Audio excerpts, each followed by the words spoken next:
তারেক সাহেব যেমন বাংলাদেশের প্রত্যেকটা এলাকায় নিয়ে তারেক সাহেবের একটা প্ল্যান আছে, অর্থনীতি নিয়ে প্ল্যান আছে, বাংলাদেশের সামাজিক উন্নয়ন নিয়ে একটা প্ল্যান আছে, শিক্ষা নিয়ে একটা প্ল্যান আছে, কর্মসংস্থান নিয়ে একটা প্ল্যান আছে।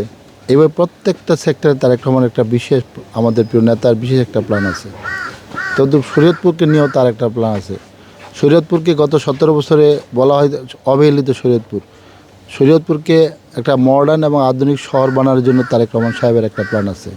সেই প্ল্যান ইনশাল্লাহ আমরা বিএনপি যদি ক্ষমতা আসে, আমাদের প্রিয় নেতা জনাব তারেক রহমানের নেতৃত্বে আগামী দিনে যে বাংলাদেশ হবে, সেই বাংলাদেশের হবে একটা গর্বিত বাংলাদেশ এবং একটা আধুনিক বাংলাদেশ। এতে আপনারা জানেন যে প্রত্যেকের জন্য আমাদের দলের থেকে এটা এই প্রথম, এটা তারেক রহমান সাহেবের আইডিয়া।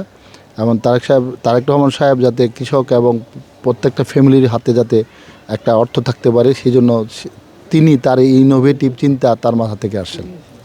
আমরা বিগত দিনেও দেখেছি যে আসলে সরকার আসলে দলের লোকজন কি শুধু পাবে না, কিনা। ঠিক আছে, বিষয়টা হচ্ছে এই আমাদের প্রিয় নেতা জনাব তারেক রহমান সাহেব যে প্ল্যান করেছেন সেটা হলো বাংলাদেশকে নিয়ে।